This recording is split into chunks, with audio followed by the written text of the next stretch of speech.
사도행전 38번째 시간입니다. 오늘 10월 17일이죠. 날씨가 갑자기 겨울 날씨가 되어버렸는데요. 건강 잘 챙기시기 바랍니다.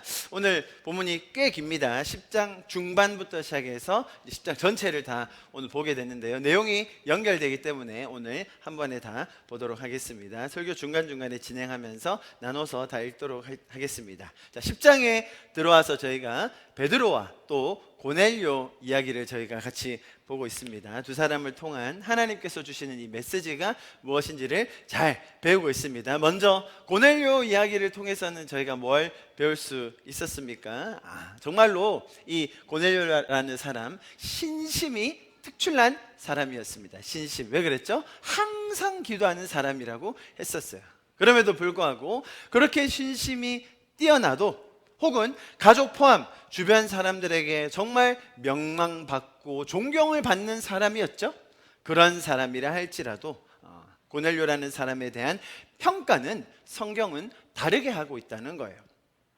여러분, 이것이 아주 신학적으로 중요한 포인트입니다. 여러분 잘 보십시오. 고넬료 정도 되는 사람이라면 사실 교회가 필요합니까?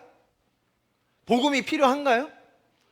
고넬료는 정말 신심이 뛰어난 사람입니다. 하나님을 두려워하고 존경하고요, 항상 기도하는 사람입니다. 주변 모든 사람들에게 칭찬과 덕망을 받고, 여러분 그뿐이 아닙니다. 지금 고넬료라는 사람의 이 직업 자체가 그 지역을 다스리는, 쉽게 말하면 갑질하면서 약간은 폭군처럼 그 사람들을 잘 사로잡아야 하는 군인이었습니다.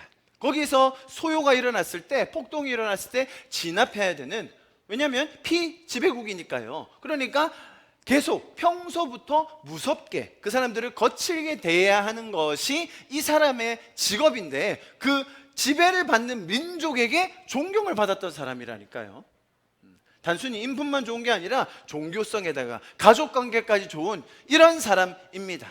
여러분 주변에 이런 사람 있나요? 많이 없죠, 그죠? 정말 제가 볼 때는 제가 머리를 좀 돌려보니까 100만 명 중에 한 명이라고 해도 부족할 것 같아요. 한 1000만 명 중에 한 명 하면 어떨까요? 이 정도로 완벽한 삶을 사는, 복음 없이도 주변 사람, 심지어 자기가 지배하고 있는 그 민족에게 존경을 받고 가족과 친지들에게 다 이런 덕망을 베푸는 이런 사람, 정말 찾아보기 쉽지 않을 것 같은데요. 자, 이런 사람이라 할지라도 왜 복음이 필요한가? 왜 이런 자에게도 교회가 필요한가라는 질문, 여러분 우리가 꼭 해야 합니다. 여러분 잘 보십시오. 성경이 말하는 이 복음과 거듭남을 통한 새로운 피조물이라는 정체성은 이런 외적인 상태에 국한된 것이 아닙니다.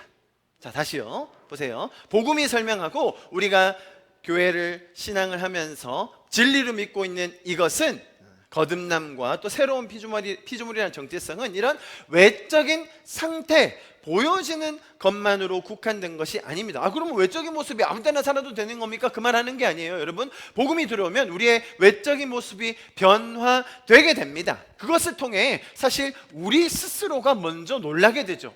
내가 이런 행동을 할 수 있었나? 내 마음에 이런 게 있었나? 라는 것을 통해 내가 스스로 놀라게 만드는 것이 복음이에요. 그것을 통해서 우리가 점점 새로워지고 있구나라는 것을 깨닫게 됩니다. 스스로의 모습을 보면서 보세요. 마음을 막 다잡고 정말 잘 살아보자고 결심하고 노력하는 모습, 그죠? 그것은 인간이라면 누구나 당연히 해야 할 그런 자세입니다. 그런데 기독교의 메시지는 뭐냐 하면요, 하나님과의 인격적인 관계를 통해서 우리의 내면이 그분의 은혜로 변화되어 내 스스로가 먼저 놀라게 되고 감격하게 되는 그런 변화의 과정입니다. 잘 보세요. 내가 노력하고 결단하고 다짐하고 계획을 세워가지고 막 바득바득 살아서 이루어낸 결과는 내 겁니다. 그죠? 내가 한 겁니다. 내가 결정하고 내가 결단하고 결심해가지고 열심히 막 이를 악물고 살아서 만들어낸 것들 내 거죠. 사람들은 다 그렇게 생각합니다. 그런 모습들은 당연히 우리가 가지고 있고 그렇게 사셔야 합니다. 네, 생명을 가진 이상 최선을 다해서 살아야죠. 그러나 살아계신 하나님과의 그 놀라운 관계를 통해서 지금 말씀드린 이런 것과는 차원이 다른 즉 내가 막 열심히 하고 노력하고 수고하고 열정을 다해서 살아가는 그런 모습과는 차원이 다른, 자 보세요, 영적이면서 영원한 것, 우리 인생의 가장 실제적인 것. 제가 무엇과 무엇을 연결했습니까? 영적이고 영원한 것이 우리 인생의 가장 실제적이라는 거예요. 왜냐하면 그것만이 인생의 의미와 가치를 줄 수 있는 것입니다. 그것이 없다면 아무리 고넬료 할아버지라고 한들 그 안에는 천국이 없다라는 것이 성경의 가르침입니다. 고넬료가 만약 정말로 인류의 적인, 그죠? 사람을 사랑하는 마음, 심지어 이타적인 희생 정신으로만 가득 차서 아무리 바라는 것도 없고 정말 그런 사랑하는 마음으로만 살아간다면 어떨까요? 제가 말씀드렸듯이 정말 그런 사람이 10,000명 중에 한 명 있을 거예요. 위인들이 더러 나오거든요. 그러나 그런 외적인 행동으로 평가를 하자라고 하는 것이 성경의 기준이 아니에요. 오히려 내 마음 깊은 곳에 있는 이 미움, 질투, 증오, 비교의식, 자격지심, 억울함 등등의 그런 근본적인 그런 마음 상태에 이르기까지 하나님께서는 완전한 모습으로 회복하기 원하신다. 그 시작이 구원이고 그 과정이 성화인 것입니다. 그리고 그것을 유일하게 담당할 수 있는 기관이 교회라는 것입니다. 자, 고넬료를 통해서 이런 내용을 배웠습니다. 처음 들어보시는 건 아니죠? 지난 한 3주 동안 제가 이 내용을 해오고 있습니다. 자, 베드로는 오늘 또 한번 길게 내용이 나오기 때문에 다시 제가 복습하지는 않겠습니다. 지난주 내용이 사실은 참 중요했었습니다. 성경의 큰 맥락을 잡는 시간이었는데요. 율법, 특히 먹는 것과 관련된 것을 제가 다뤄드렸습니다. 저희가 먹는 거에 꽤나 진심인 편 아닙니까? 그죠? 다들 이렇게. 그래서 먹는 것에 대한 성경 구절을 제가 아주 자세하게 설명드렸습니다. 뿐만 아니라 안식일을 포함한 그런 절기, 성막, 나머지 율법들에 담긴 하나님의 마음과 또 의미, 우리가 그것을 통해서 무엇을 배워야 하는지를 지난주에 좀 짚어봤습니다. 꼭 다시 한번 못 들으신 분이 있다면 들어보시고, 들으신 분이라도 한번 정리하는 시간을 가지면 좋겠습니다. 이제 오늘 본문으로 한번 들어가 보겠습니다. 자, 오늘 본문은 내용이 좀 길기 때문에 제가 내용적으로 한번 구성을 해보았습니다. 한번 보시죠. 먼저 베드로가 3번의 환상을 받지 않습니까? 그죠? 부정한 짐승을 잡아먹으라라는 그런 환상을 받습니다. 그 후에 고넬료가 사람을 보내서 그 사람을 접견하게 됩니다. 그 전에 고넬료도 환상을 하나 봤었습니다. 그게 가장 전반부에 나왔고요. 그 다음에 베드로, 그 다음에 오늘 장면입니다. 자, 그래서 고넬료가 보낸 사람을 만난 베드로가 몇몇 사람들과 같이 고넬료의 집으로 이동을 하게 됩니다. 베드로가 직접 고넬료를 만나러 가는 거예요. 몇 사람을 데리고. 그 다음에 그래서 베드로가 고넬료 집에 찾아갔더니 고넬료가 아주 정중하게 베드로를 맞습니다. 앞에서 아주 절을 합니다. 아주 베드로를 맞이하는 자세만 봐도요, 이 고넬료라는 사람이 참 태도가 좋구나, 신심이 남다르구나라는 걸 느낄 수 있을 정도입니다. 그리고 베드로가 여기 도착하자마자 자기가 왜 여기에 왔는지, 어떤 환상을 봤으며 어떤 말씀이 있어서 여기까지 왔는지에 대해서 쭉 설명을 합니다. 그랬더니 베드로가 고넬료에게 왜 불렀습니까? 라고 물어요. 그랬더니 고넬료가 이것까지 부른 이유를 설명을 하죠. 고넬료는요, 이렇게 설명을 할 때도 나중에 보시면 아시겠지만 너무 예의가 바르고 정말 태도가 좋아요. 100점입니다. 100점. 그래서 그 이유를 듣고 난 베드로가 거기에 모인 사람들이 고넬료뿐만 아니라 고넬료의 친척과 또 가까운 친구들을 다 불러 모았습니다. 고넬료가. 그래서 모인 사람들에게 베드로가 설교를 합니다. 오늘 이 설교 내용이 본문 전체의 가장 핵심이겠죠. 그런데 설교를 하는 중간에 성령이 임해버려요. 설교를 하고 있는데 거기 모인 사람들, 거기 있는 모든 사람들에게 성령이 임하는 역사가 일어납니다. 성령을 받은 자들 그냥 있을 수 있겠습니까? 이제 그들이 믿는 성도가 되었다는 증표로 침례를 줌으로써 오늘 10장의 내용이 마무리되게 됩니다. 자, 흐름 아시겠죠? 아주 깔끔하게 정리가 되시죠? 이 내용 전체가 오늘 본문이기 때문에 다 읽으면 조금 흐름을 놓치실까봐 제가 일단 짚어드렸고요. 자, 이제 본문을 한 구절 한 구절 보시면서 한번 이야기 나눠보면 좋겠습니다. 23절부터 25절 오늘 시작 부분인데 우리 같이 한번 읽어볼까요? 시작.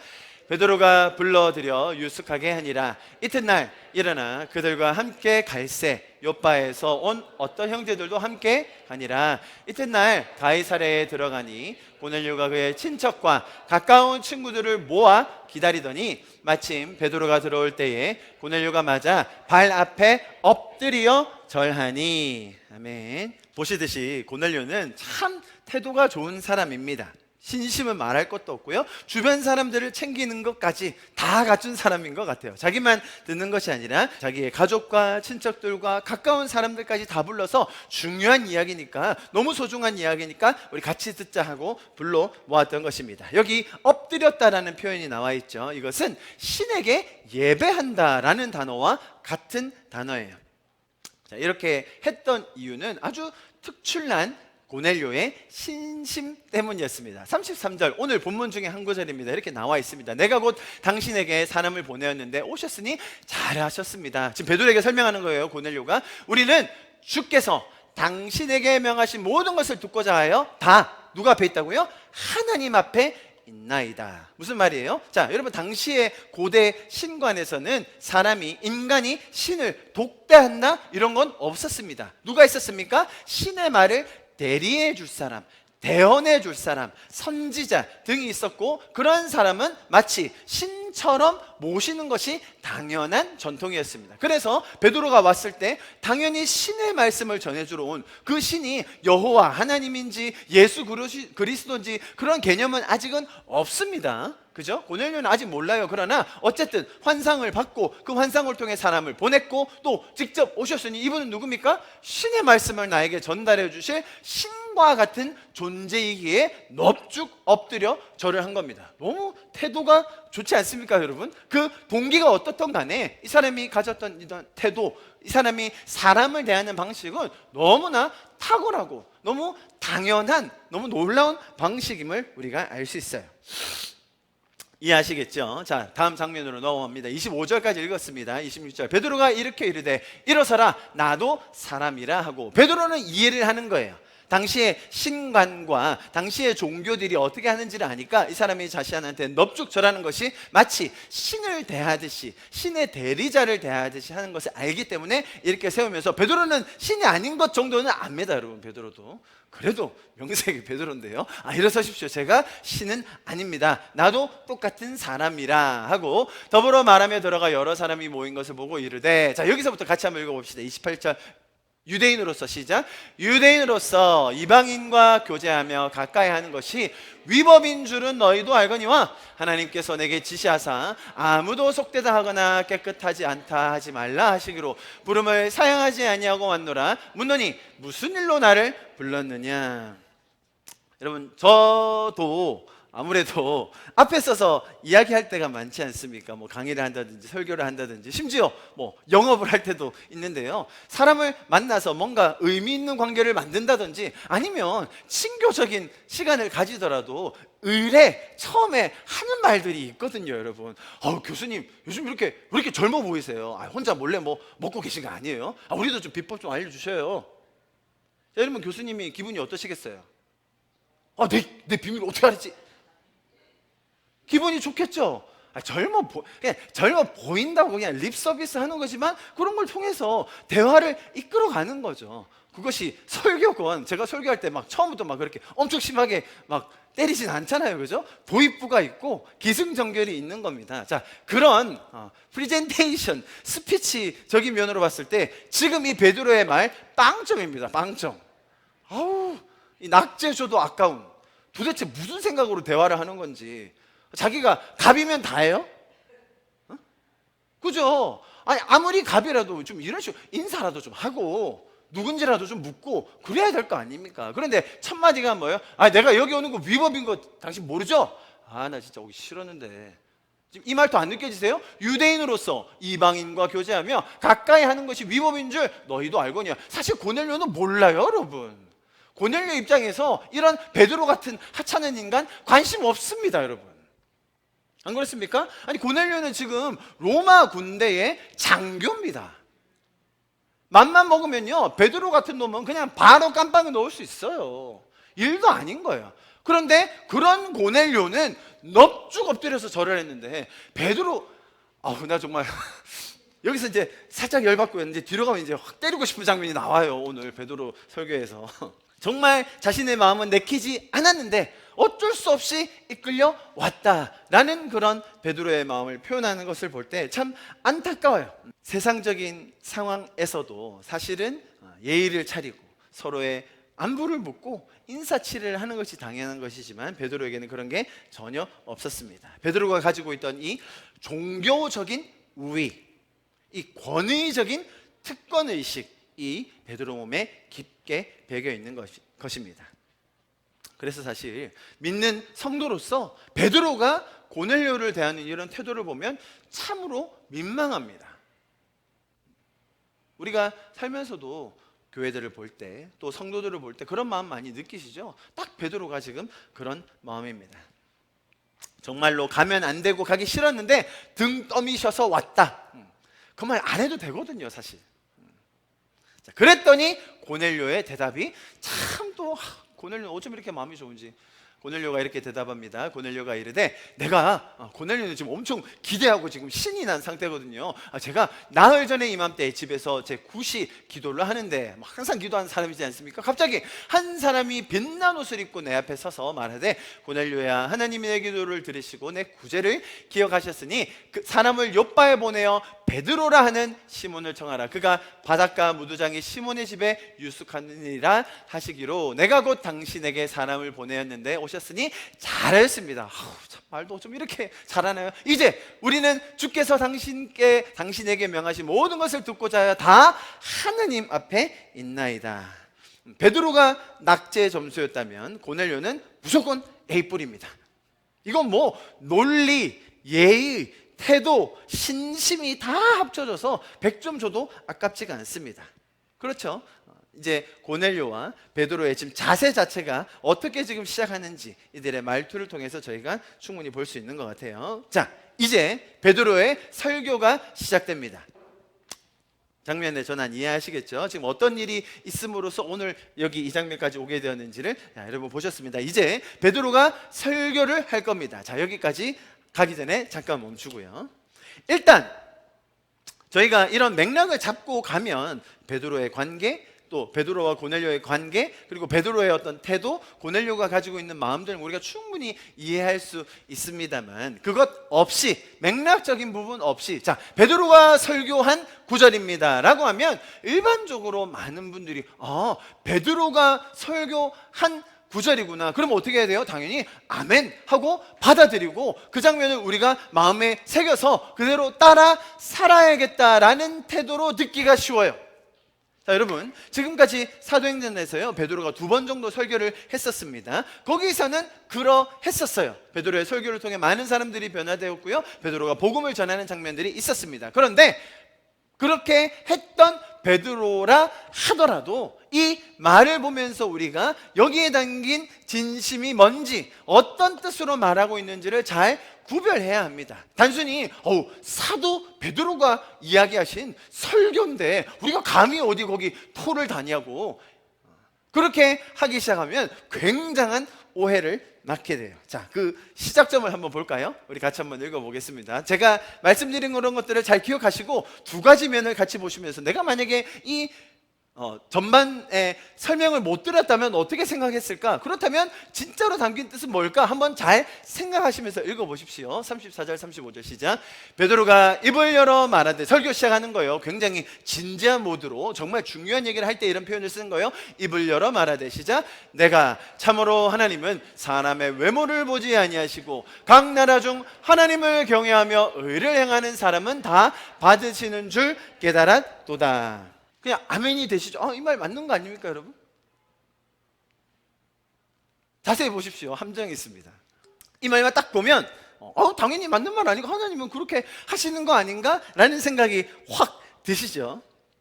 그렇죠. 하나님은 외모를 보시지 않으시죠. 자, 그런데 이 표현은 어떨 때 쓰는 말입니까? 사람은 외모를 보지만 하나님을 외모를 보지 않으시고 뭘 보세요? 중심을 보신다. 뭐 그렇게들 많이 알고 있잖아요. 그 말은 뭐예요? 아무리 외모적으로 외견적으로 바깥으로 보이는 그런 모습이 뛰어나고 특출나고 좋아 보인다 하더라도 하나님은 그런 외적인 것을 보시는 게 아니라 뭘 보신다고요? 내 마음 중심 을 보신다. 뭐 사실 내면도 다 썩어 있긴 하지만요. 자, 이 표현이 어디 나오냐면 사무엘상 16장 7절에 나오는데요. 같이 읽어봅시다. 시작. 여호와께서 사무엘에게 이르시되 그의 용모와 키를 보지 말라. 내가 이미 그를 버렸노라. 내가 보는 것은 사람과 같지 아니니 사람은 외모를 보거니와 나 여호와는 중심을 보느니라 하시더라. 무슨 말이에요? 자, 사울 왕이 있었습니다. 사울 왕이 하나님이 세웠는데 사울이 하나님을 떠나요. 그래서 이제 사무엘이라는 선지자가 누구를 찾으러 갑니까? 다윗이라는 다음 왕을 찾으러 가요. 이새의 아들들이 있었거든요. 자, 이새의 아들들 중에 한 명을 골라야 되는데 이새가 누구를 데려옵니까? 장남. 당연히 장남이야죠. 장남 어때요? 키도 크고 덩치도 좋아요. 딱 데려오니까 하나님이 하시면 사무엘의 마음에도 뭐가 생겨요? 야, 이 정도면 여러분 사울이 다른 사람보다 머리 하나가 컸어요. 정말로 기골이 장대한 정말 왕 같은 사람이었거든요. 그 사람을 대신하려면 우리 좀 재석이 형제처럼 이렇게 키도 크고 멋있게 생긴 사람을 딱 뽑아야 되지 않겠습니까? 그죠? 네. 아무도 동의를 별로 안 하시죠. 아무튼 자, 그래서 키가 큰 아들이 나오니까 야, 됐다 이 사람이다 라고 할 때 하시는 말씀 뭐예요? 사람은 외모를 보는데 나는 중심을 보는 거예요. 그래서 뽑은 사람이 누구예요? 다윗이라는 거예요. 다윗은 어땠습니까? 외모적으로 볼 때 키가 좀 작았어요. 그죠? 그렇지만 잘생겼다는 표현이 있는데 어쨌든 기골이 장대하거나 사람들이 생각하는 그런 외적인 조건에는 맞지가 않는 거예요. 자, 그럴 때 하시는 말씀 뭐라고요? 하나님은 외모를 보시지 않습니다. 중심을 보시고, 아까 베드로의 말에 의하면 하나님을 경외하고 의를 행하는 사람을 받으십니다. 자, 그렇다면 지금 고넬료와 베드로 중 외모적으로 뛰어난 사람이 누굽니까? 여러분이 군대 가서 옷을 다리는 걸 아직 못 보셔서 그런데요. 제가 군대에서 옷 좀 다렸거든요. 제가 밤새면서 옷만 다렸습니다. 이 각 잡고 광대는 데는 제가 일가견이 있는데요. 군인들은 이 폼생폼사가 기본입니다, 여러분. 또 극격하게 동의를 하시는 군대 갔다 온 우리 젊은이들이. 여러분, 지금 고넬료와 베드로를 보면요, 외모적으로 뛰어나서 하나님이 받지 않는 사람이 누구예요? 고넬료예요, 고넬료. 지금 누구 자랑하는 거예요, 이게? 지 자랑하는 거예요, 베드로가. 그러니까 고넬료 같은 사람도 받으신다, 지금 그거를 설명하는 게 아니라, 보세요, 베드로가 입을 열어 가르되 내가 참으로 하나님은 사람은 외모를 보지 않으세요. 아이, 고넬료, 당신이 뭐 아무리 삐까뻔쩍 해봤자 당신 안 받으셔. 대신 누구를 받으세요? 각 나라 다 해봤자 하나님을 경외하고 의를 행하는 사람 누구밖에 없어요? 유대인. 진짜 지금 뭐 어떤 설교인지 아시겠죠? 베드로가 고넬료를 품고 이제 우리가 이방을 품고 하나님은 외모를 보지 않으시니까 정말로 우리가 함께 갑시다, 모두가 구원을 받을 수 있습니다, 그런 설교의 서문을 여는 게 아니라 당신이 아무리 외모적으로 뛰어난다 할지라도 하나님은 당신의 그런 백부장의 지위, 장교 그런 거 보지 않으세요. 우리처럼 하나님을 경외하고 의를 행하는 사람을 받으시는 겁니다. 알겠습니까, 고넬료 씨? 자, 설교의 장면이 지금 어떻게 들어갔는지 이해가 되시죠? 여기까지는 아직 약과예요. 여기까지 약하고 이제 뒤에 결론에 가면 아주 장난이 가관입니다, 가관. 자, 문제는 뭐냐면, 잘 보세요. 이렇게 고넬료의 상황과 베드로의 상황을 안다면 이 말씀이 어떤 뜻인지를 잘 발견할 수 있는데, 문제는 뭐냐면 사람들이 이걸 완전히 반대로 생각해서 지금 베드로가 고넬료를 품는 그런 설교를 하고 있구나 라고 착각합니다. 고넬료도 하나님을 경외하고 의를 행하는 사람이었기 때문에 그가 그렇게 특출났기 때문에 이렇게 은혜를 베푸셨구나, 그래서 구원하시는구나 이렇게 생각해요. 자, 제가 지금 조금 빨리 말씀드렸는데 아주 어려워요. 왜냐하면 보세요, 고넬료를 택하셔서 선택하신 이유가 뭐가 돼요? 자꾸 그가 의롭고 항상 기도했고 그리고 선행을 많이 해서 하나님이 구원해 주신다라는 쪽으로 간다는 거예요. 여러분, 이게 제가 그냥 드리는 말씀이 아니라 주석에 심지어 이렇게까지 적혀 있어요. 제가 보고 깜짝 놀랐는데, 지금 이 장면을 쭉 제가 지금 보는 방식으로 보지 않고 일반적으로 보면 이런 결론이 나와요. 보세요, 고넬료는 인간의 기준으로 볼 때, 그러니까 사람의 눈으로 볼 때, 외견으로 볼 때 어때요? 안 된다는 거. 그러니까 외모를 보지 않는다는 거예요. 근데 구원받을 자격이 안 되는데 이방인이지만 하나님 편에서 볼 때는 충분히 충분한 자격을 갖춘 사람이다? 무슨 자격이 있는데요, 고넬료가? 우리가 구원을 자격 갖춰서 받았습니까? 은혜 받는데 은혜 받을 자격이 있어요? 근데 고넬료는 자격이 있다네요? 좀 이거 제가 보시죠. 이거는 인용한 겁니다. 인용. 주석에 있는 그대로 가져온 거예요. 다음 볼까요? 고넬료는 이방인이었지만 하나님께서는 그의 기도를 들어주시고 그를 복음의 빛을 받을 사람으로서 인정하셨으며 그를 위해 천사를 보내셨다는 사실을 베드로로 하여금 알게 하셨다. 이로써 베드로는 경건하고 흠이 없는 삶을 살아가는 사람은 그들의 외모나 출신 성분과 상관없이 하나님께서 기뻐하신다는 사실을 인정했다. 만약에 지금 이 말이 맞다면 복음이 왜 필요합니까? 아닙니까, 여러분? 다 자기들 신 열심히 섬기면 되지 않습니까? 그리고 흠 없이 의롭게 가족들하고 관계 잘 맺으면서 주변의 이웃들 잘 돕고 섬기면 하나님이 이렇게 구원해 주신다면 복음이 왜 필요합니까? 교회가 왜 필요하죠? 선교 왜 해야 합니까? 여러분, 기독교의 진리와 복음의 자유함, 또 천국의 기쁜 소식은 전혀 이런 자격과 연결된 것이 아님을 기억하셔야 합니다. 하나님께서는 우리를 자격이 있기 때문에 부르신 것이 아닙니다. 우리가 아직 죄인 되어 있을 그때에 우리를 구원하신 분이 우리 하나님이심을 믿습니다. 아멘. 자, 보세요. 이제 베드로의 설교가 계속 이어집니다. 제가 한번 읽어보겠습니다. 강조가 어디 들어갔는지 한번 보십시오. 지금 베드로가 그렇게 서문을 딱 떼고 외모를 보시는 게 아니라 우리같이 하나님을 경외하고 의를 행하는 자들을 구원하십니다 라고 하면서 설교를 이어갑니다. 잘 보십시오. 만유의 주 되신 예수 그리스도로 말미암아 화평의 복음을 전하사 이스라엘 자손들에게 보내신 말씀, 곧 요한이 그 침례를 반포한 후에 갈릴리에서 시작하여 온 유대에 전파된 그것을 너희도 알거니와. 모릅니다. 지금 고넬료는 진짜 베드로 답답해요. 하나님이 나사렛 예수에게 성령과 능력을 기름 붓듯 하셨음에 그가 두루 다니시며 선한 일을 행하시고, 맞아요, 좋은 일 하셨죠, 그죠? 이런 사역들 하셨습니다. 마귀에게 눌린 모든 사람을 고치셨으니 예수님이 하셨던 일이에요. 이는 하나님이 함께 하셨습니다. 우리는 유대인의 땅과 예루살렘에서 그가 행하신 모든 일의 증인이라. 그들이 나무에 달아 죽였으나 하나님이 사흘 만에 다시 살리사 나타나시되. 자, 어디가 강조되는지를 잘 보셨죠? 이렇게 베드로의 마음을 정확하게 파악하고 나면 지금 읽었던 구절도 어디가 강조인지를 분명히 알게 됩니다. 예수님께서 이 땅에 오셔서 귀신 들린 자를 자유케 하셨고 복음의 메시지를 나누셨다가 메시지가 아니라 뭐라고요? 이스라엘에서 유대 땅에서 우리들에게 행하셨다라는 것을 너무나 강조하고 있습니다. 정말 이 베드로의 한결같은 무식함과 죄송합니다, 이렇게 함부로 얘기해서 무식하잖아요. 고넬료라는 사람을 좀 알고 얘기를 하면 좋을 텐데 전혀 사전조사 없이, 또 예의 없음, 차별적인 태도, 특권의식이 얼마나 강한지 제가 이 설교를 보면서 깜짝깜짝 놀랐습니다. 거기에 대한 절정이 다음 41절입니다. 오늘 이 베드로 설교의 결론 41절 같이 있습니다. 시작. 모든 백성에게 하신 것이 아니요 오직 미리 택하신 증인 곧 죽은 자 가운데서 부활하신 후 그를 모시고 음식을 먹은 우리에게 하신 것이라. 와, 갑자기 막 주먹이 막 나오고 이게 지금 말입니까 이게? 도대체 고넬료라는 사람을 앞에 두고 할 말이에요 이게? 아무리 자기가 이렇게 믿는다 할지라도 좀 돌려서 얘기할 수는 없나요? 요즘 인종차별, 갑질이 얼마나 큰 이슈입니까? 여러분, 그런 게 아무리 많다고 해도요, 이건 진짜 도가 지나친 것 아니에요? 아무리 앞에서 좋은 말을 널어놓았다고 해도 결론은 이 모든 게 누구를 위한 거라고 하면 우리 택하신 증인, 우리가 정말로 하나님의 선택을 받은 우리 때문에 이 일을 하셨다는 거죠.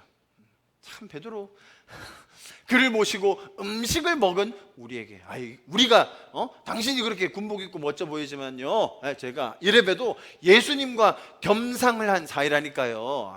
함부로 보시면 안 되고요. 당신들한테는 그런 구원들 임하지 않으니까 꿈 깨시고 그냥 편안하게 지내십시오. 제가 가보겠습니다.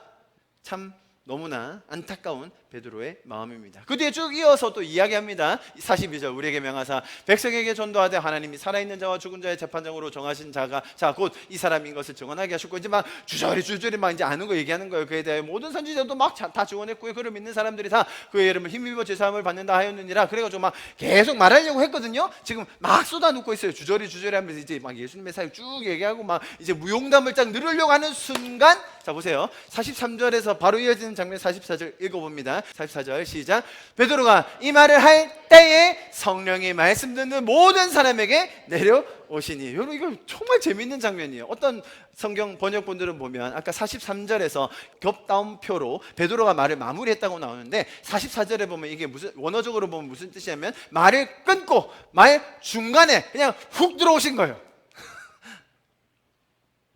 이해하시겠죠? 베드로가 지금 주저리 할 말이 많이 남았었거든요. 막 지금 막 자기 경험 간증들 막 요바에서 막 했던 것들 얘기하려고 하는데 그 중간에 성령님이 임해버리시는 거예요. 베드로 설교가 끝나지 않았는데 성령님께서 이제 그만, 이제 충분하다, 이제 그만해라 라고 하시면서 갑자기 흐름을 끊으시는 장면입니다. 자, 그래서 흐름을 끊으시는데 단순히 거기서 설교만 멈추는 게 아니라 어떤 장면이 일어납니까? 베드로가 전혀 마음에 두지 않고 절대로 구원은 없을 거라고, 절대로 구원받을 수 없을 거라고 믿는 그 사람들, 이방인들, 그 고넬료와 함께 모인 모든 사람들에게 어떤 일이 일어나요? 성령이 임해버리는 거예요. 그리고 방언이 터지고 그 사람들이 다 하나님을 믿는 자들로 되어버렸다는 것입니다. 할렐루야. 자, 베드로와, 그래서 이는 46절에 이는 방언을 말하며 하나님을 높임을 들음이라. 자, 이 장면에서 가장 놀라는 사람이 당연히 누구겠습니까? 베드로와 같이 온 사람들인 거예요. 왜 놀랐겠습니까? 뭐야? 왜 이래? 우리는 지금 당신들은 안 됩니다라고 말하고 싹 빠지려고 했는데 하나님이 그냥 성령을 부어주시는 거예요. 이해하시겠죠? 이 베드로의 마음과 상반된 하나님의 일하심, 또 그 일하심을 보며 놀라는 베드로와 그 일당들, 딱 보이시죠? 성경이 이렇게 너무나 기가 막히게 기록이 되어 있음에도 불구하고 너무나 많은 분들이 이 포인트를 놓친 채 그냥 베드로가 한 말이니까, 베드로 사도가 하신 설교니까 라는 그 전제 때문에 이 깊은 내용을 보지 못할 때가 너무 많은 것이 문제입니다. 자, 그래도 천만 다행인 것은 베드로가 이 장면을 보고도 난 안 믿어요 하고 그냥 돌아간 것이 아니라 여기서 베드로가 드디어 설득이 됩니다. 너무 다행이에요. 천만 다행입니다. 47절 같이 한번 읽어봅니다. 마지막 절입니다. 시작. 이에 베드로가 이르되 이 사람들이 우리와 같이 성령을 받았으니 누가 능히 물로 침례 베품을 금하리요 하고 명하여 예수 그리스도의 이름으로 침례를 베풀라 하니라. 그들이 베드로에게 며칠 더 머물기를 청하니라. 이제 좀 행복하게 아름다운 모습으로 마무리되는 것 같습니다. 성령이 임한 것을 보고는 베드로가 그제서야 이제 마음을 바꾸는 겁니다. 이제 다음 주에 가면 베드로가 여기서 일어났던 일에 대해서 예루살렘에 있는 다른 제자들에게 변론을 하는 장면이 나옵니다. 그렇기 때문에 지금 이 장면에서 베드로는 정말로 이제는 더 이상 정말 그렇게 독설과 저주 섞인 차별적인 자기 권위주의적인 말을 쏟아부었지만 성령께서 직접 임하여 그들이 방언을 하고 하나님을 높이는 것을 본 이상 더 이상은 이제 물러설 것이 없는 거죠. 사실 베드로의 마음에도 찝찝한 게 있었어요. 왜요? 환상을 3번이나 봤잖아요. 자기가 거절했잖아요. 그때마다 하나님이 설명해 주셨거든요. 그래도 긴가민가 하는 게 있었습니다. 그죠? 아무리 하나님이 이렇게 얘기하신다고 하더라도 우리가 지난 수많은 세월 동안 지켜온 이 전통을 어떻게 함부로 바꿉니까? 하나님, 사실은 자신들이 하나님의 말씀을 왜곡했다는 것을 제가 지난주에 설명드렸습니다. 그럼에도 불구하고 자기가 가진 그 전통, 신념, 그 잘못된 신학을 고수한 채 살려고 했던 게 베드로였는데 천만 다행으로, 너무나 다행으로 이 장면에서 이제는 더 이상 물러설 것이 없고 이제는 더 이상 하나님께 변론할 수가 없는 상황에 이르러서 베드로도 이제는 마음이 변하여 이제 이들에게는 하나님이 임하셨고 침례를 베풀어도 되겠다라고 이야기를 하게 되는 것입니다. 자, 여러분, 이 베드로와 고넬료의 스토리, 이제 10장의 이야기가 마무리됩니다. 오늘 중반부터 이제 끝까지를 봤고요. 이제 11장에 또 다른 국면이 연결되게 됩니다. 그래서 오늘 여러분과 나누었던 이 베드로와 고넬료 스토리를 통해 두 가지 정도를 정리하고 오늘 메시지를 마무리하려고 합니다. 첫 번째로는 여러분, 신앙생활에 있어서 우리가 하나님을 알아가기 원하고 또 이렇게 공동체로 신앙생활을 하는 동안 항상 오해라는 것이 생기기 마련이에요. 하나님께서 우리를 사랑하시고 그분의 은혜와 그리스도의 보혈의 공로로 우리를 구원해 주심에 우리가 감사하죠. 그 회복된 하나님과의 관계를 통해서 천국의 삶을 우리가 더 누리기를 정말로 간절히 축복합니다. 그런데 그 과정 속에서 잘 보세요. 내 속에 남아있는 이 죄적인 본성, 그죠? 하나님이 우리를 새로운 피조물로 만들어 주셨지만 아직 내 안에 남아있는 그 죄적인 본성들이 남아있거든요. 아니, 하나님이 구원하셨으면 그걸 그냥 싹 없애버려 주시지 왜 그냥 놔두십니까? 라고 질문하시는 분들이 많아요. 그게 비인격적인 신이에요. 그게 세상 신들이 하는 거예요. 나의 어떤 인격적인 관계와 나의 선택과 관계없이 나를 그냥 완전히 바꿔버린다? 그렇게 하지 않으세요. 오히려 구원받고 난 이후에 사람들이 혼란스러워하는 것 중에 하나가 내가 너무 변하지 않는 게 문제라는 거죠. 내 생각과 가치관은 뭔가 변한 것 같아요. 아, 하나님이 살아계시구나. 아, 정말로 실제 하시는구나. 영원이란 게, 천국이라는 것이 있구나. 내가 하나님을 따르며 사는 것이 더 좋은 거구나 라고 하는데 내 육신, 몸뚱이는 항상 어느 쪽으로 가요? 죄 쪽으로 가요? 내가 살던 쪽으로 가요? 그거 보면서 내가 괴로워한다는 거죠. 아니, 왜 이렇게 변하지 않는 거죠? 왜 이렇게 바뀌지 않는 거죠? 라는 고민 여러분 해보시지 않으셨습니까? 여러분, 지난 2000여 년간 교회 역사에서 정말 풀리지 않는 숙제 한 가지가 뭔지 아세요? 왜 사람은 변하지 않는가? 참 변하지 않아요. 여러분, 그런데요, 거기에 담긴 소중한 진리가 뭐냐면, 잘 보세요 여러분, 예전에 내가 살던 방향들 있잖아요. 예전에 살 때는 아무런 거리낌이 없었습니다. 내가 이렇게 사는 것, 선택하고 행동하고 말하는 것 괜찮았어요. 양심에 조금 찔리긴 하지만 그렇게 뭐 큰 죄인가? 라는 생각뿐이었죠. 그런데 예수님이 나를 새로운 피조물로 만드는 순간 뭐가 든다고요? 죄책감이 들어요. conviction이라고 하죠. 하나님이 나를 깨우쳐 주셔. 아, 이게 잘못된 거구나. 왜요? 왜요? 사회에서 법이 얘기해서가 아니라 법은 피해가면 되죠. 안 걸리면 장땡입니다. 우리 다 같이 생각하는 걸 제가 이렇게 까발려 말하니까 또 이렇게 다들 웃음이 나오시네요. 여러분, 사람이 가장 창의적일 때가 언제냐면요, 죄 지을 때. 법에 걸리지 않게 어떻게 하면 괜찮게 죄를 지을까를 가장 창의 있게 생각하는 게 인간입니다. 자, 보세요. 그런 죄를 지을 때 하나님의 마음을 가진 사람들이 갈등하기 시작해요. 여러분, 그게 구원의 증거예요. 너무 신기하죠? 예전에는 아무런 가책이 없었던 일들이 지금은 내가 이렇게 해도 되나? 이렇게 살아도 되나? 라는 마음이 든다는 것, 여러분, 하나님께서 우리를 새로운 피조물로 만드셨다는 증거예요. 자, 그런데 보세요. 우리가 구원을 받았고 하나님과 동행하는 삶을 살고 있지만 내 안에 남아있는 죄성과 함께 더불어 또 주변에 있는 세상의 죄적인 시스템이 계속해서 우리를 공격합니다.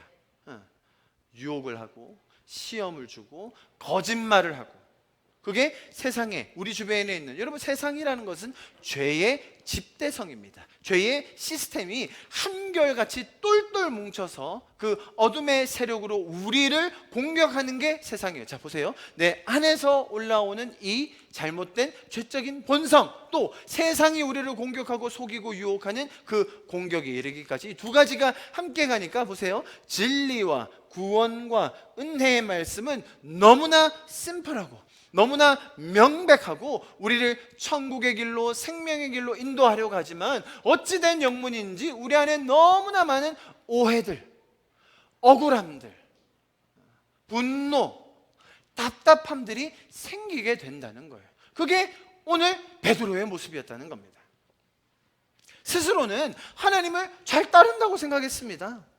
율법을 지켜야 인정받고 그것이 하나님을 섬기는 길이라고까지 생각할 정도였습니다. 그런데 그것이 진리는 사라진 전통이 되어버리니까 다시요. 그 베드로가 따르고 추구하고 내가 믿기로 맞아라고 했던 것이 진리는 사라져버린 전통의 껍데기만 남으니까 그것이 복음과 가장 거리가 먼 왜곡된 메시지로 변질된다는 거예요.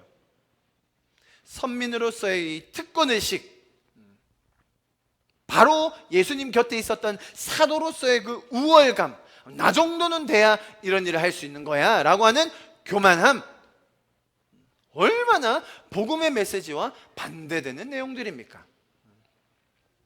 자, 여러분, 제가 이 말씀을 설명드리고 베드로의 모습과 또 이것을 통해서 우리 신앙에 적용할 수 있는 이런 것들을 나눌 때에 여러분 안에 나도 모르게 생겨난 또 내면에 자리 잡고 있는 이런 생각들이 더 드러날 수 있기를 축복합니다. 그리고 하나님의 말씀으로 새로워질 수 있기를 간절히 기도합니다. 여러분, 하나님께서 우리를 이 자리까지 인도해 주신 이유는 나의 자격과 내 공로와 내 노력 때문이 아님을 기억하십시다.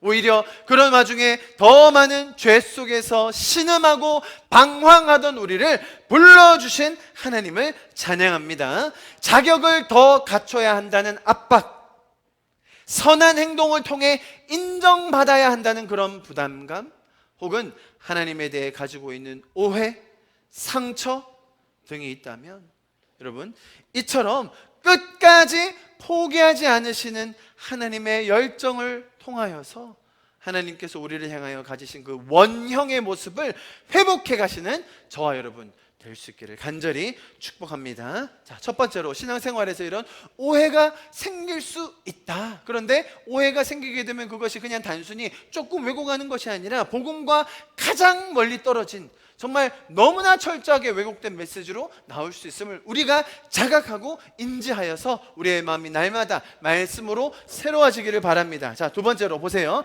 하나님께서 이 베드로를 설득하시기 위해서 했던 그 일련의 사건들을 우리가 10장 전체를 통해서 보게 된 겁니다. 어떤 시도를 하셨죠? 처음에 환상 3번 보여주셨습니다. 베드로에게만 보여주셨습니까? 고넬료에게도 한번 보여주십니다. 그래서 고넬료가 사람을 보내서 직접 만나게 하시고, 그 다음에 또 고넬료 사람들이 오니까 베드로에게 또 한 번 더 사실 나타나셨잖아요. 그때 음성으로 들려주시면서 내가 보냈으니까 믿고 따라가라, 그거까지 음성 한 번 더 들려주셨어요. 그래서 직접 가서 만나서 대화하게 하시고, 그 사람이 얼마나 괜찮은 사람인지 베드로가 딱 보는 순간요, 아주 그냥 자격지심이 얼마나 심하게 드는지 뿡 이렇게 했을 거야 아마. 그래서 했던 말이 뭐예요? 외모로 보시는 게 아니라고요. 이런 말을 한 이유가 이 베드로의 자격지심. 아무튼, 자, 그리고 헛소리 설교를 설교하는 사람으로서 이런 말을 한다는 게 참 웃기. 헛소리 설교를 얼마나 하는지 그것도 장황하게, 진짜 하나님이 타이밍 딱 보고 계시다가 훅 들어가셔가지고는 성령이 거기 있는 모든 사람에게 임해버리고, 그때 베드로가 가장 놀랍니다. 여러분, 베드로가요 5,000명 돌아왔을 때 안 놀랐어요. 죽은 사람 살렸을 때 눈도 깜짝 안 하고 안 놀랐어요. 베드로가. 왜? 예수님이 하실 수 있는 일이니까. 왜? 예수님이 하셔야 하는 일이니까 정말 당당하게 사역했거든요. 처음 놀랐어요. 베드로가 처음 신약 여기 사도행전 들어와가지고 그 정도로 놀랄 사건이었다는 거예요. 모든 사람에게 다 임해버렸 사건이 임했습니다. 자, 보십시오. 이렇게 수많은 다양한 다방면의 여러 방법과 사람을 동원한 방식을 사용하셔서 하나님께서는 베드로를 설득하고 계시고, 오늘 장면에 이르러서야 베드로가 변화되게 되었습니다. 할렐루야. 참 쉽지 않은 여정이었습니다. 자, 그렇다면 저와 여러분에게도 질문을 해야 되는 겁니다. 베드로와 우리를 비교한다면 어떨까요? 그래도 베드로는, 제가 이렇게 베드로 형님을 아주 마음껏 까고 있지만 천국 가서 뵈면 제가 조금 죄송하다고 말씀드리고, 그래도 이제 후회는 좋아질 거 아닙니까? 그렇죠? 그래도 베드로가 이렇게 변화됐어요. 여러분, 감사하죠. 저와 여러분, 우리는 어떤가요? 내가 가지고 있는 가치들이 있습니다. 그죠? 내가 생각할 때 정말 중요하고 급하고 소중하다고 생각되는 것들 많이 있죠. 베드로가 지금 그랬잖아요. 내가 생각할 때 목숨을 걸고라도 지켜야 되는 가치 분명히 저와 여러분 안에 있어요. 또 반대적인 것들도 많이 있습니다. 상처, 아픔, 좌절 등으로 쌓여온 오해, 실망, 억울함 등의 감정들. 베드로 안에 있었던 그 자격지심 얼마나 심했겠습니까? 자, 여러분, 하나님은 그것을 회복시키기 위해서 우리를 위해 일하시는 것을 포기하지 않으세요. 그것을 기억하시기 바랍니다. 계속해서 일하십니다. 여러분, 오늘 10장이 마무리되는 시간인데요, 많은 분들이 10장의 핵심 주제가 세계 선교를 이루기 위해 이방의 문을 여시는 하나님이라고 설명합니다. 과연 그렇습니까? 제가 볼 때는 베드로의 마음, 한 사람의 마음 변화시키신 것 같은데요. 분명 고넬료라는 이방인에게 복음이 들어가므로 이방을 향한 문이 활짝 열리게 된 것이 사실입니다. 그러나 하나님께서는 세계 선교라는 거대한 프로젝트를 이루시기 위해서 사람들을 이용하시거나 조작하시는 것이 아니라 가장 인격적인 방식으로 그 사람에게 가장 맞는 방식으로, 더불어 우리가 지금까지 쌓아왔던 내 안의 내면의 갈등, 오해, 상처들을 풀어주시면서 해결해 주시면서 우리의 마음을 변화시키고 계신 하나님, 그 장면을 우리가 오늘 10장에서 보고 있는 줄 믿습니다. 여러분, 저와 여러분도 이 고집부리던 베드로의 모습을 꼭 닮아 있는 것 같습니다. 우리의 고집과 아집, 교만과 무지로 가득 차 있던 우리를 끝까지 포기하지 않으시는 그 하나님의 마음을 더 알아가는 이번 한 주가 될 수 있기를 간절히 축복합니다. 우리 인생의 더 큰 가치와 더 깊은 의미는 하나님을 더 알아가고 그분과 동행할 때에만 느끼게 되는 그 천국, 그것을 더 누리고 나눌 때 만들어짐을 여러분 꼭 기억하시기를 축복합니다. 다시 한번 말씀드립니다. 우리 인생의 의미, 가치들은 하나님과 동행하며 그분과 함께 교제하면서 누리는 그 천국을 내 삶에 더 풍성하게 누리고 또 나눌 때에 만들어진다. 할렐루야. 여러분, 우리가 그것을 꼭 기억하고 붙드시기를 바랍니다. 그래서 말씀을 통해 이 하나님을 더 알아가시고 배우며 또 많은 이들에게 나눌 수 있는 이번 한 주가 될 수 있기를 간절히 축복합니다. 할렐루야. 우리 시간 같이 기도하고 예배를 마치면 좋겠습니다. 우리 시간 기도하실 때에 우리의 마음을 주님 앞에 올려드리십시다. 주님, 베드로와 같은 우리였습니다. 혹은 고넬료와 같이 행동으로 증명하려고 하고 나의 노력으로 인정받으려고 하던 자들이었습니다. 베드로 마음속에 깊게 자리 잡고 있던 그 자격지심과 선민의식과 우월감, 그런 것들이 똘똘 뭉쳐져서 내 마음에 억울함과 어떨 때는 교만함과 상처들로 똘똘 뭉쳐있는 것이 나의 마음입니다. 주님, 이 시간 우리의 마음을 회복하여 주시옵소서. 새롭게 하여 주시옵소서. 어떤 자격과 인정과 노력이 아닌 하나님의 은혜로 말미암아 이 자리에 함께 모이게 된 우리 성도들, 주님 그들의 세월을 아십니다. 주님 우리의 인생의 스토리를 주님께서 아십니다. 주님, 내 인생의 참된 의미와 그 깊은 가치들은 하나님께서 주시는 그 천국을 누리고 나눌 때에 만들어진다는 것, 또 말씀에 비춰서 다시 한번 새롭게 우리의 마음에 새깁니다. 주님, 우리를 붙들어 주십시오. 내 마음속에 남아있는 이런 죄적인 본성들을 주님 아시오니 나를 도와주십시오. 주님 긍휼히 여겨 주시옵소서. 세상이 우리를 가만두지 않고 수많은 유혹과 핍박과 공격과 어려움과 거짓말들로 우리를 묶어놓으려고 할 그때마다 주님 성령의 인도함으로 말미암아 자유함으로 우리가 서게 하여 주시옵소서. 승리케 하여 주시옵소서. 우리 이렇게 마지막으로 우리의 마음을 주님 앞에 올려드리시면서 기도하고 오늘 예배를 마치도록 하겠습니다. 기도하시겠습니다. 사랑하시는 주님 감사합니다. 주님 손에 맡겨드리리 나의 삶 주님께. 주님 손이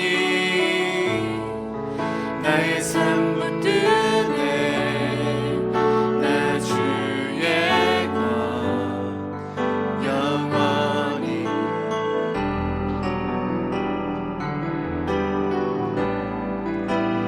내가 믿는 분 예수, 내가 속한 분 예수, 삶의 이유 되시네 내 노래 되시네. 내가 믿는 분 예수, 내가 속한 분 예수, 삶의 이유 되시네 내 노래 되시네. 진심으로 주와 함께 걸어가리라. 주와 함께 걸어가리라. 모든 길을 주실래. 주 뜻 안에 나 살아가리. 주의 약속은 아멘. 그렇습니다. 주와 함께 걸어가리라. 주와 함께 걸어가리라. 모든 길을 주실래. 주 뜻 안에 나 살아가리. 주의 약속은 영원해. 아멘. 내가 믿는 분 내가 믿는 분 예수, 내가 속한 분 예수, 삶의 이유 되시네 내 노래 되시네. 내가 믿는 분 예수, 내가 속한 분 예수, 삶의 이유 되시네 내 노래 되시네. 삶의 이유 되시네. 삶의 이유 되시네 내 노래 되시네. 삶의 이유 되시네. 이유 되시네 내 노래 되시네. 진심으로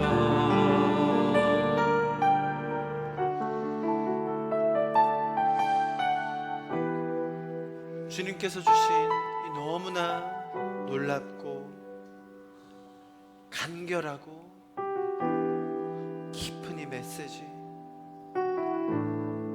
나와 동행하자, 나와 함께하자, 그것이 천국이며 그것이 너의 삶을 가장 가치 있게, 가장 의미 있게 만들어주는 것이다. 사랑하는 아들아, 사랑하는 딸아, 너의 마음에 있는 그 어려움들과 상처들, 억울함들과 공허함들, 이해할 수 없는 것들, 세상에서 들어오는 수많은 유혹과 어려움, 공격들 속에서도 내가 너를 지킬 것이니, 내가 너를 포기하지 않을 것이니 염려하지 말고 나와 동행하자꾸나 라고 우리에게 말씀하여 주시는 주님 감사합니다. 주님, 베드로를 보며 놀라운 하나님의 일하심을 보며 주님, 우리가 다시 한번 그 말씀으로 우리의 마음을 새롭게 합니다. 주님, 그렇게 우리를 날마다 주님을 더 바라보고 주님과 동행할 수 있도록 인도하여 주시는 주님, 감사를 드립니다. 우리의 삶이 주님과 더 동행함으로 말미암아 그 천국을 누리는 그 시간들이 되게 하여 주시옵소서. 주님께서 주신 가장 소중한 이 하루하루의 삶들이 정말로 그 놀라운 주님의 은혜로 가득 채워지게 하여 주시옵소서. 이 모든 말씀 살아계신 예수 그리스도의 이름으로 함께 기도하였습니다. 아멘.